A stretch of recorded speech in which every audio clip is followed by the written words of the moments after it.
আসসালামু আলাইকুম। আশা করি বন্ধুরা আপনারা ভালো আছেন, সুস্থ আছেন এবং নিরাপদে আছেন। আপনাদের সুস্থতা এবং কল্যাণ কামনা করে এই পর্বের আলোচনা শুরু করছি। আজকের আলোচ্য বিষয় বঙ্গীয় সাহিত্য পরিষদ। আজকের আলোচ্য বিষয় বঙ্গীয় সাহিত্য পরিষদ। বন্ধুরা, আমরা ইতোপূর্বে বঙ্গীয় সাহিত্য মুসলিম সাহিত্য সমিতি নিয়ে পড়েছি। বঙ্গীয় মুসলিম সাহিত্য সমিতি নিয়ে পড়েছি। আজ আমরা পড়ব বঙ্গীয় সাহিত্য পরিষদ নিয়ে। প্রথম প্রশ্ন, বঙ্গীয় সাহিত্য পরিষদ কত সালে প্রতিষ্ঠিত হয়েছিল? বঙ্গীয় সাহিত্য পরিষদ কত সালে প্রতিষ্ঠিত হয়েছিল? বন্ধুরা, এর উত্তর হচ্ছে 1895 সাল। 1895 সাল। 1895 সালে বঙ্গীয় সাহিত্য পরিষদ প্রতিষ্ঠিত হয়েছিল।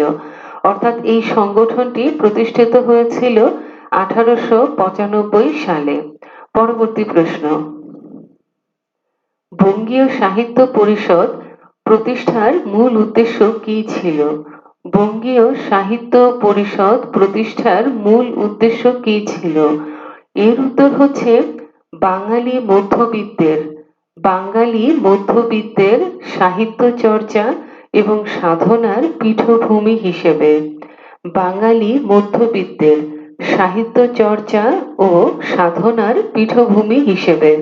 অর্থাৎ বঙ্গীয় সাহিত্য পরিষদ এই সংগঠনটি প্রতিষ্ঠা লাভ করেছিল 1895 সালে এবং এই প্রতিষ্ঠানটি বা এই সংগঠনটি প্রতিষ্ঠার মূল উদ্দেশ্য ছিল বাঙালি মধ্যবিত্তের সাহিত্য সাধনা ও সাহিত্য চর্চার পীঠভূমি হিসেবে। বন্ধুরা, আমরা বঙ্গীয় মুসলিম সাহিত্য সমিতি পড়েছিলাম, যেটি প্রতিষ্ঠিত হয়েছিল 1911 সালে। নিশ্চয় বন্ধুরা আপনাদের মনে আছে বিষয়টি বা তথ্যটি। বঙ্গীয় মুসলিম সাহিত্য সমিতি এই সংগঠনটি প্রতিষ্ঠিত হয়েছিল 1911 সালে। তার কারণ হচ্ছে বঙ্গীয় সাহিত্য পরিষদ এই সংগঠনটি 1895 সালে প্রতিষ্ঠিত। এই সংগঠনটিতে বাঙালি মধ্যবিত্তের সাহিত্য চর্চা ও সাহিত্য সাধনার পীঠভূমি হিসেবে প্রতিষ্ঠিত বঙ্গীয় সাহিত্য পরিষদ এই সংগঠনটিতে মুসলমানদের গুরুত্ব উপেক্ষিত হয়, যার ফলশ্রুতিতে 1911 সালে বঙ্গীয় মুসলিম সাহিত্য সমিতি এই সংগঠনটি প্রতিষ্ঠিত হয়। তো বন্ধুরা, দুটি বিষয়ের মধ্যে একটু পার্থক্য রয়েছে। দুটি সংগঠনের নামের আগেই বঙ্গীয় শব্দটি আছে। একটি হচ্ছে বঙ্গীয় সাহিত্য পরিষদ, এই সংগঠনটি প্রতিষ্ঠিত হয় 1895 সালে। আরেকটি হচ্ছে বঙ্গীয় মুসলিম সাহিত্য সমিতি, এই সংগঠনটি প্রতিষ্ঠিত হয় 1911 সালে। আর দুটি সংগঠনের মধ্যে আরো কিছু পার্থক্য রয়েছে, যে দুটি সংগঠন তো দুটি সময়ে বা দুটি সালে প্রতিষ্ঠিত হয়, নামে পার্থক্য আছে। আর প্রথম সংগঠনটি হচ্ছে বঙ্গীয় সাহিত্য পরিষদ, এটি বাঙালি মধ্যবিত্তের সাহিত্য সাধনা ও সাহিত্য চর্চার পীঠভূমি হিসেবে প্রতিষ্ঠিত হয়। কিন্তু যেহেতু এখানে মুসলমানদের গুরুত্ব উপেক্ষিত হয়, সেই কারণে বঙ্গীয় মুসলিম সাহিত্য সমিতি এই সংগঠনটি প্রতিষ্ঠিত হয়। এই সংগঠনটি প্রতিষ্ঠিত হয় 1911 সালে। যে দুটি বিষয়ের মধ্যে যে সূক্ষ্ম পার্থক্য রয়েছে, সেই সূক্ষ্ম পার্থক্যটি সতর্কতার সঙ্গেই লক্ষ্য করতে হবে।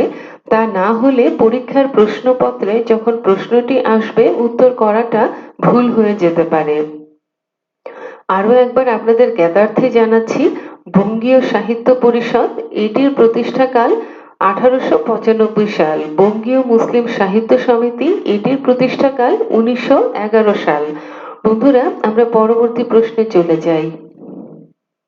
বঙ্গীয় সাহিত্য পরিষদ থেকে কোন গ্রন্থটি প্রকাশিত হয়? বঙ্গীয় সাহিত্য পরিষদ এখান থেকে কোন গ্রন্থটি প্রকাশিত হয়? এর উত্তর হচ্ছে হাজার বছরের পুরাণ বাঙ্গালা ভাষায় বৌদ্ধ গান ও দোহা। হাজার বছরের পুরাণ বাঙ্গালা ভাষায় বৌদ্ধ গান ও দোহা। বন্ধুরা, এই নামটি আপনাদের অত্যন্ত সুপরিচিত, কারণ আমরা চর্যাপদ পড়ে এসেছি বাংলা ভাষার, বাংলা সাহিত্যের আদি নিদর্শন। বাংলা সাহিত্যের আদি নিদর্শন চর্যাপদ, এবং এই চর্যাপদ প্রকাশিত হয়েছিল এই নামে, হাজার বছরের পুরাণ বাঙ্গালা ভাষায় বুদ্ধ গান ও দোহা। এই নামে চর্যাপদ প্রকাশিত হয়েছিল বঙ্গীয় সাহিত্য পরিষদ থেকে। বন্ধুরা, এই প্রশ্নটি কিন্তু অত্যন্ত গুরুত্বপূর্ণ। প্রাচীন যুগে আমরা যে প্রশ্নগুলো পড়েছি, প্রাচীন যুগে আমরা চর্যাপদ পড়েছি, প্রাচীন যুগ ও মধ্যযুগ। প্রাচীন যুগের একমাত্র সাহিত্য গ্রন্থ হচ্ছে চর্যাপদ, আর প্রাচীন যুগের সবগুলো প্রশ্ন চর্যাপদকে কেন্দ্র করে। আর চর্যাপদ বঙ্গীয় সাহিত্য পরিষদ থেকে প্রকাশিত হয়েছিল এবং তার নামটি ছিল হাজার বছরের পুরাণ বাঙ্গালা ভাষায় বুদ্ধ গান ও দোহা। এই প্রশ্নটি এতটাই গুরুত্বপূর্ণ, এত বেশি বার এসেছে, বলা যায় যে সর্বাধিক সংখ্যক বার এসেছে। এই প্রশ্নটি আপনাদের সকলেরই জানা, আমরা চর্যাপদ অংশে পড়েছি, প্রাচীন যুগে পড়েছি। যেহেতু এই গ্রন্থটি বঙ্গীয় সাহিত্য পরিষদ থেকে প্রকাশিত হয়েছিল, সেই কারণে বঙ্গীয় সাহিত্য পরিষদ যেহেতু এখন আমরা পড়ছি, সেই কারণে এই প্রশ্নটি এখানে আবারও সংযুক্ত করা। পরবর্তী প্রশ্নে চলে যাই বন্ধুরা। বঙ্গীয় সাহিত্য পরিষদ থেকে যে চর্যাপদ প্রকাশিত হয়েছিল তা কে সম্পাদনা করেন? বঙ্গীয় সাহিত্য পরিষদ থেকে প্রকাশিত চর্যাপদ কে সম্পাদনা করেন? অথবা বঙ্গীয় সাহিত্য পরিষদ থেকে কার সম্পাদনায় চর্যাপদ প্রকাশিত হয়? বন্ধুরা, এর উত্তর আপনাদের জানা আছে। তার কারণ হচ্ছে আমরা প্রাচীন যুগ পড়ে এসেছি, অনেক আগেই পড়ে এসেছি। আমরা আমাদের পড়া শুরুই করেছিলাম প্রাচীন যুগ ও মধ্যযুগ দিয়ে। এর উত্তর হচ্ছে মহামহোপাধ্যায় হরপ্রসাদ শাস্ত্রী। মহামহোপাধ্যায় হরপ্রসাদ শাস্ত্রী, তিনি চর্যাপদকে সম্পাদনা করেছিলেন এবং তার সম্পাদনায় বঙ্গীয় সাহিত্য পরিষদ থেকে চর্যাপদ প্রকাশিত হয়েছিল। কি নামে প্রকাশিত হয়েছিল? হাজার বছরের পুরাণ বাঙ্গালা ভাষায় বৌদ্ধ গান ও দোহা। বন্ধুরা, আমরা পরবর্তী প্রশ্নে চলে যাই। বঙ্গীয় সাহিত্য পরিষদ থেকে কত সালে চর্যাপদ প্রকাশিত হয়? বঙ্গীয় সাহিত্য পরিষদ থেকে কত সালে চর্যাপদ প্রকাশিত হয়? বন্ধুরা, এর উত্তর আপনাদের সকলেরই জানা। তার কারণ হলো বন্ধুরা, প্রাচীন যুগ ও মধ্যযুগ, বিশেষ করে প্রাচীন যুগ এত বেশি বার করে পড়া হয় যেহেতু প্রাচীন যুগ ও মধ্যযুগ থেকে 5 নম্বরের প্রশ্ন হয়, আর চর্যাপদ দিয়ে প্রশ্নগুলো শুরু হয়। কাজে চর্যাপদ অংশটি বিশেষভাবে পড়া হয়, প্রথম পড়া হয় বলে চর্যাপদ অংশটি অধিক গুরুত্ব পায় এবং এর প্রশ্নগুলো আমাদের সকলেরই জানা। বন্ধুরা, এর উত্তর হচ্ছে 1916 সাল। 1916 সালে চর্যাপদ প্রকাশিত হয় বঙ্গীয় সাহিত্য পরিষদ থেকে। কার সম্পাদনায় প্রকাশিত হয়? মহামহোপাধ্যায় হরপ্রসাদ শাস্ত্রী। বন্ধুরা, হরপ্রসাদ শাস্ত্রী তার মূল নাম, মহামহোপাধ্যায় তার উপাধি। কি নামে প্রকাশিত হয়? হাজার বছরের পুরাণ বাঙ্গালা ভাষায় বৌদ্ধ গান ও দোহা। বন্ধুরা, আমরা পরবর্তী প্রশ্নে চলে যাই। মধ্যযুগের আদি নিদর্শন শ্রীকৃষ্ণ কীর্তন কাব্যগ্রন্থটি কোথা থেকে প্রকাশিত হয়? মধ্যযুগের আদি নিদর্শন শ্রীকৃষ্ণ কীর্তন কাব্যগ্রন্থটি কোথা থেকে প্রকাশিত হয়? বন্ধুরা, এর উত্তর আপনাদের সকলেরই জানা। এই গ্রন্থটি প্রকাশিত হয় বঙ্গীয় সাহিত্য পরিষদ থেকে। বঙ্গীয় সাহিত্য পরিষদ থেকে মধ্যযুগের যে কাব্যগ্রন্থ শ্রীকৃষ্ণ কীর্তন কাব্যগ্রন্থ মধ্যযুগের আদি নিদর্শন বা মধ্যযুগের প্রথম মৌলিক গ্রন্থ বা মধ্যযুগের আদি নিদর্শন। এটি একটি বৈষ্ণব পদাবলী, বড়ু চণ্ডীদাস রচিত মধ্যযুগের প্রথম মৌলিক গ্রন্থ বা মধ্যযুগের আদি মৌলিক গ্রন্থ বা মধ্যযুগের প্রথম একক মৌলিক গ্রন্থ। আমরা মধ্যযুগ পড়ে এসেছি, বৈষ্ণব পদাবলী পড়ে এসেছি, শ্রীকৃষ্ণ কীর্তন কাব্যগ্রন্থ পড়ে এসেছি। এই প্রশ্নগুলোর উত্তর আপনাদের অনেক আগে থেকেই জানা। যেহেতু বঙ্গীয় সাহিত্য পরিষদ পড়া হচ্ছে, সেই কারণে এখানে প্রশ্নটি আরেকবার সংযুক্ত করা হলো। আর প্রশ্নগুলোর পুনরাবৃত্তি হলে বন্ধুরা মনে থাকে ভালো। একটি ধারাবাহিকতা রক্ষা হয় এবং পারস্পরিক সম্পর্কযুক্ত তথ্যগুলো বারংবার সন্নিবেশিত হলে একটির সঙ্গে আরেকটির যে যোগসূত্র সেইটির কারণে প্রশ্নগুলোর উত্তর মনে থাকে, প্রশ্নগুলো মনে থাকে। তো বন্ধুরা, এর উত্তর আপনাদের সকলেরই জানা যে বঙ্গীয় সাহিত্য পরিষদ। বঙ্গীয় সাহিত্য পরিষদ থেকে মধ্যযুগের আদি নিদর্শন বা মধ্যযুগের প্রথম নিদর্শন বা একক মৌলিক গ্রন্থ শ্রীকৃষ্ণ কীর্তন কাব্য গ্রন্থটি প্রকাশিত হয়। তো বন্ধুরা, আমরা পরবর্তী প্রশ্নে চলে যাই। বঙ্গীয় সাহিত্য পরিষদ থেকে প্রকাশিত শ্রীকৃষ্ণ কীর্তন কাব্যগ্রন্থটি কে সম্পাদনা করেন? বঙ্গীয় সাহিত্য পরিষদ থেকে প্রকাশিত শ্রীকৃষ্ণ কীর্তন কাব্যগ্রন্থটি কে সম্পাদনা করেন অথবা কার সম্পাদনায় বঙ্গীয় সাহিত্য পরিষদ থেকে শ্রীকৃষ্ণ কীর্তন কাব্যগ্রন্থটি প্রকাশিত হয় অথবা বঙ্গীয় সাহিত্য পরিষদ থেকে প্রকাশিত শ্রীকৃষ্ণ কীর্তন কাব্যগ্রন্থটির সম্পাদক কে? বন্ধুরা, এর উত্তর আপনাদের সকলেরই জানা, যেহেতু আমরা মধ্যযুগ পড়ে এসেছি। বন্ধুরা, একটু মনে করে দেখুন তো এর উত্তরটি। এর উত্তর হচ্ছে বসন্ত রঞ্জন রায় বিদবল্লভ। বসন্ত রঞ্জন রায় বিদবল্লভ অথবা শুধু বসন্ত রঞ্জন রায়।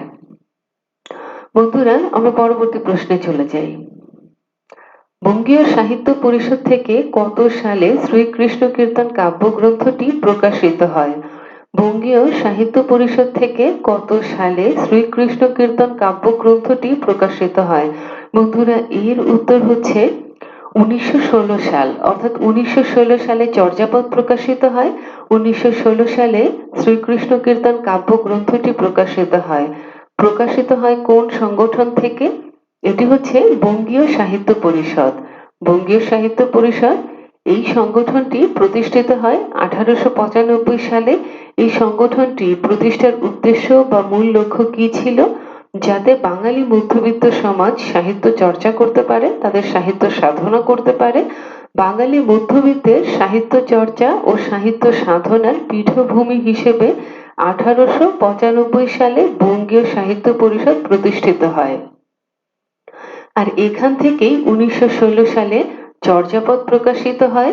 কার সম্পাদনায়? মহামহোপাধ্যায় হরপ্রসাদ শাস্ত্রী, তার সম্পাদনায়। এবং কি নামে প্রকাশিত হয়? 1000 বছরের পুরাণ বাঙ্গালা ভাষায় বৌদ্ধ গান ও দোহা। আর কি প্রকাশিত হয়? শ্রীকৃষ্ণ কীর্তন কাব্যগ্রন্থ, যেটি মধ্যযুগের আদি নিদর্শন, মধ্যযুগের একক মৌলিক গ্রন্থ বা প্রথম মৌলিক গ্রন্থ। এই গ্রন্থটি প্রকাশিত হয় একই সালে, 1916 সালে। এবং কার সম্পাদনায় প্রকাশিত হয়? বসন্ত রঞ্জন রায় বিদবল্লভ। আর কি বিষয় রয়েছে বন্ধুরা? এই দুটি গ্রন্থ প্রকাশিত হয় 1916 সালে। বঙ্গীয় সাহিত্য পরিষদ থেকে প্রকাশিত হয় একটি চর্যাপদ আর একটি শ্রীকৃষ্ণ কীর্তন কাব্যগ্রন্থ। চর্যাপদের সম্পাদক মহামহোপাধ্যায় হরপ্রসাদ শাস্ত্রী। মহামহোপাধ্যায় তার উপাধি, তার মূল নাম হচ্ছে হরপ্রসাদ শাস্ত্রী। আর বসন্ত রঞ্জন রায়ের সম্পাদনায় শ্রীকৃষ্ণ কীর্তন কাব্য।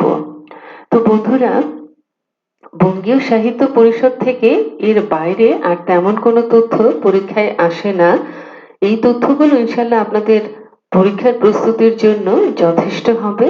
আর আরেকটি বিষয় তো আমরা ইতিমধ্যে জেনেছি, ইতিমধ্যে আমাদের পড়া হয়ে গেছে যে বঙ্গীয় সাহিত্য পরিষদ যদিও বাঙালি মধ্যবিত্ত সমাজের সাহিত্য চর্চা ও সাহিত্য সাধনার পীঠভূমি হিসেবে প্রতিষ্ঠিত হয়েছিল, কিন্তু এখানে বাঙালি মুসলমানদের গুরুত্ব উপেক্ষিত হয়েছিল, যার কারণে পরবর্তীতে 1911 সালে বঙ্গীয় মুসলিম সাহিত্য সমিতি এই সংগঠনটি প্রতিষ্ঠিত হয়েছিল।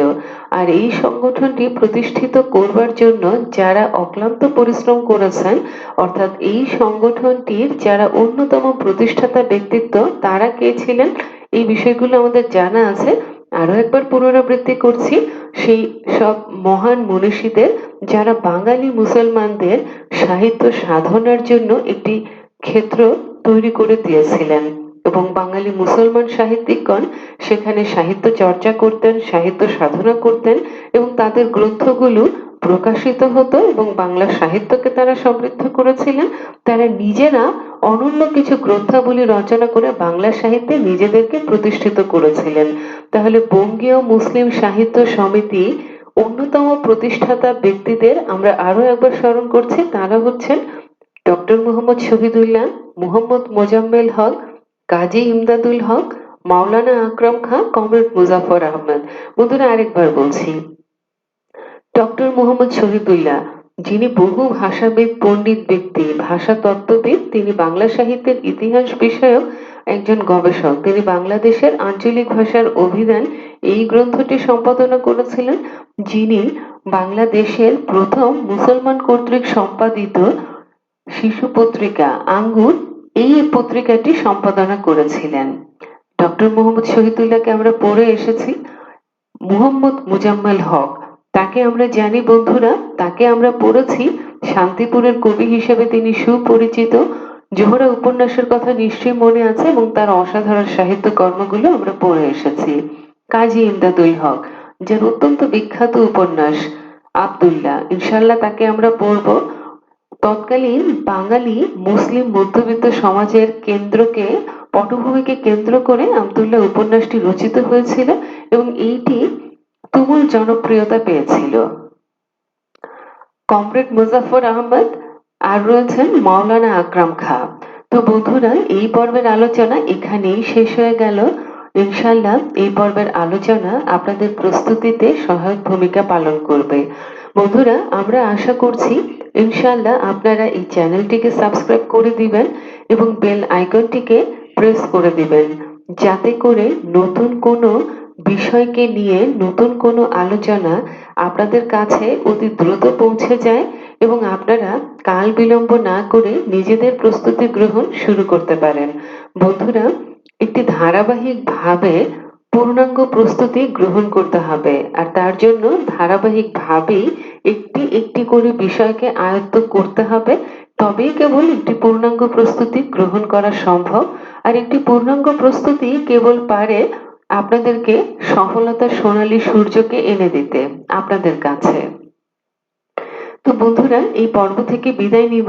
আবারও আপনাদের সফলতা কামনা করছি, সুস্থতা কামনা করছি, নিরাপত্তা কামনা করছি। আপনারা ভালো থাকুন, সুস্থ থাকুন, নিরাপদে থাকুন, আর আপনারা সফল কাম হন।